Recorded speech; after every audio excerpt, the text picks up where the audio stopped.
Vice-General Bottrell. Thank you. Thank you, Chair. And I think we've still got the right team at the table, because I'll now switch to the infantry fighting vehicle, Land 400 Phase 3 Bravo. General Bottrell, when did Army, or General Blaine, might be better,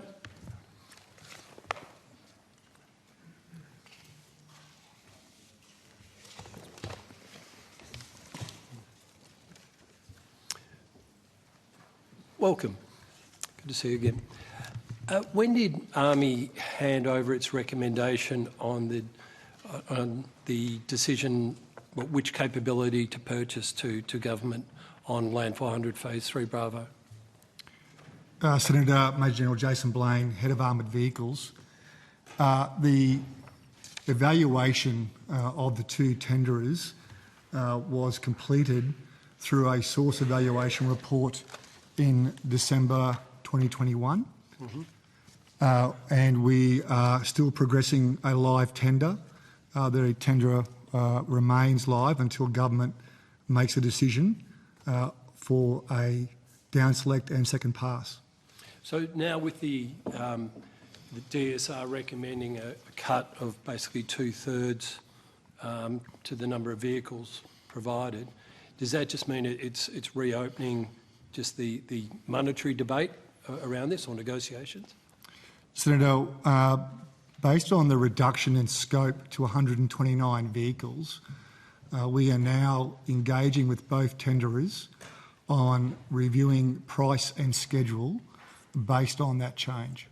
But if the evaluation on the capability was handed down nearly 18 months ago, couldn't government or CASG down select to a final provider and then negotiate price with them? Wouldn't that be a fairer way to do it, given the enormous delay in announcing this capability? Senator, I think it's important that government be given comprehensive information to consider for such an acquisition. And therefore, it's very important, as we look at the reduction in scope, that the government does get additional information to what was the original evaluation. That evaluation remains preserved, but the additional information in regard to price and schedule is important for consideration.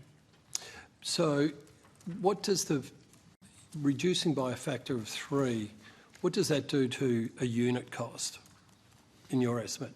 So I'm not in a position to give you that detail. The tender remains live and we need to continue preserving the probity involving the tender.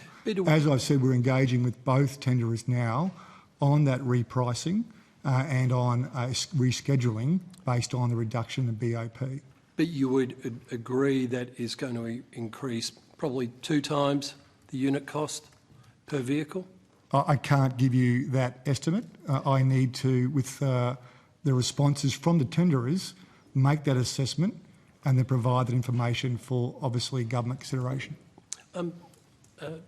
General Stewart, given that, whether it was the 450, the 294, which was the last number we heard of before the DSR was announced, then the 129, given an amount of money, you would get, Army would get more utility out of more vehicles for roughly the same price, assuming my modelling, that unit cost is going to go up significantly. Would that be a fair statement?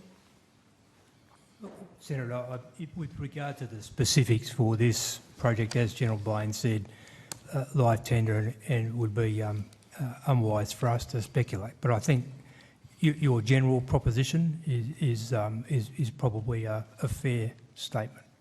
And is it fair to say that the effect on command and the forces, I mean, we're talking about, with the reduction that we're talking about, there's, by my back of the envelope calculation, going to be, about 2,500 infantrymen that wouldn't be mounted under armour with this reduction, 450 versus 129? Because they all have, 3 crew and can carry 8 infantrymen, is that correct?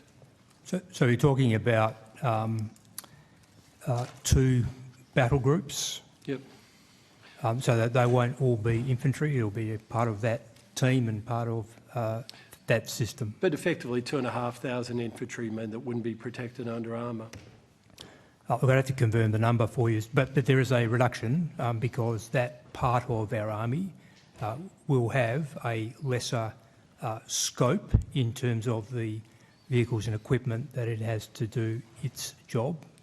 As I mentioned in answering Senator Henderson's question, the qualitative aspect, the capability aspect will remain first class. There will just be less of it.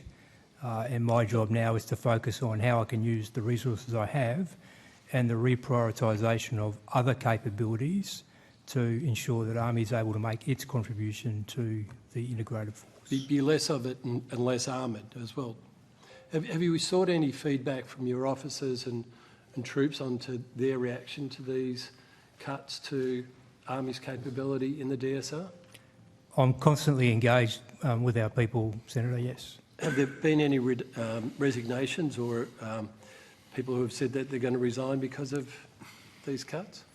No, not that I'm aware of, Senator, but what I think you and others would be really proud of is the way that the Australian Army and our soldiers respond to change and respond to direction. The way it works is fearless and frank advice until the point of decision. When the decision's made, we are absolutely focused on execution.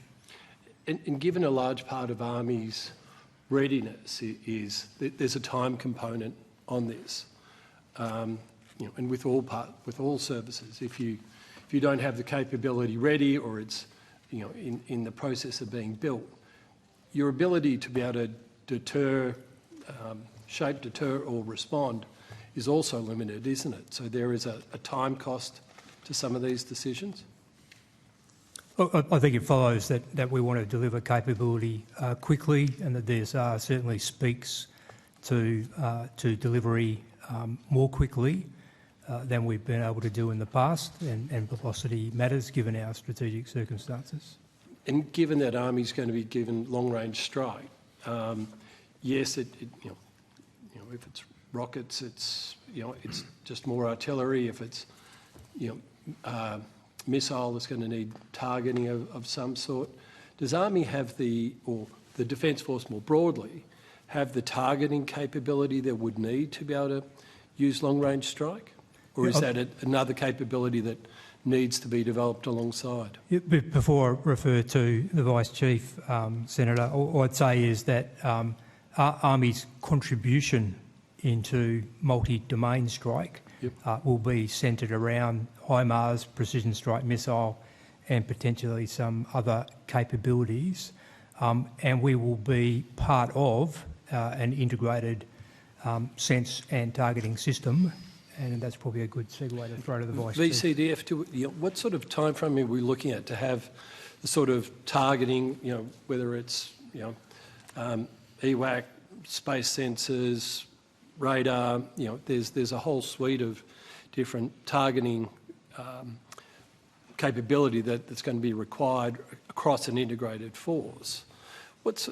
Are we anywhere close to having that sort of capability? Senator Van, Vice Admiral David Johnston, the Vice Chief of Defence Force. The answer is yes. And of course, we have demonstrated the ability to project strike capabilities. The Australian Defence Force's experience in Iraq is an example of how we were able to both provide many of our own capabilities. You mentioned the AW&C aircraft that was part of a combat air element. So yes, we have a targeting system. We recognise that we need to grow it further and to have one that is well tailored to the types of operations that the strategic review requires of us. The focus of being able to provide that defence through our region, to be able to have the aerial denial capability, the element of sovereignty that's important for our own national systems. They are the components that we are building concurrent with the delivery of the combat capabilities in order to ensure that the government has a deployable and employable capability. Secretary, the DSR was quite quiet on targeting Was that deliberate or just not thought of? No, Senator, I think it's there's quite a bit of assumption, but the DSR talks about the importance of, you know, the entire combined arms system, and certainly in relation to long-range strike, if you do not have targeting quality data available, then the weapon systems can never be deployed to maximum effect. So, and the government has announced a number of initiatives to improve ISR capability overall and that targeting aspect to it. So I'll ask Mr Hamilton to just talk a little bit more to that. Thank you. But isn't that just simply LAN 129? You know, what else have you announced? Senator Tom Hamilton, Deputy Secretary of Defence Strategic Review Implementation. I think at the core of the strategic settings in the Defence Strategic Review for the ADF overall is its ability to deploy force at longer ranges through more integrated efforts across not just the three services, but also our space and our cyber capabilities. As the Vice Chief mentioned, our ability to do that relies on a range of investments in advanced targeting systems across all of those elements of the force. The DSR continues to provide for a platform for us to take forward that integration and that enhanced lethality over longer ranges. And as you started this line of questioning, we need those capabilities to have that effect. And that continues to be a priority for Defence. And as part of the working through our plans in response to the DSR, I'm confident that targeting will continue to be a priority for us. So what projects have either been announced or are on track to be delivered in that targeting sensor space? Well, I might pass to colleagues on what's currently been announced, but as I talked through this morning, we are now embarked on a process of looking at all of our investment plans to make sure the intent of the DSR is delivered, and they will be brought forward in 2024 in the National Defence Strategy. But I might look to colleagues for what's sort of currently in the public domain. But so we won't have any new targeting or sensor capability announced before 2024? We got more reviews on more reviews on more reviews that seem to just delay Senator this Van, capability. if I could help Please. you with some facts. So the DSR is quite explicit in areas about targeting intelligence systems. They're clearly classified and more sensitive.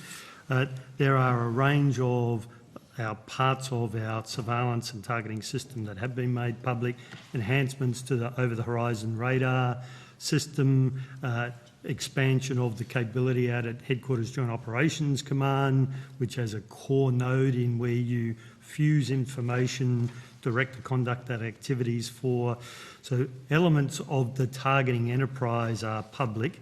Components of it which are being delivered and in delivery now, less public because of the sensitivities associated with them. But I'm very confident that our targeting enterprise, and I use that as a whole, is growing, and we have a clear view of what is needed from it. Good. Chair, just one last question for the Minister.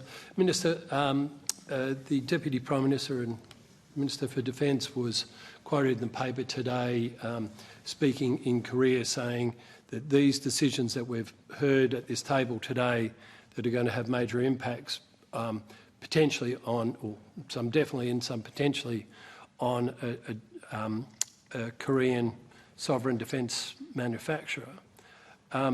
Any thoughts on why he would feel that confident that it's not going to have any impact?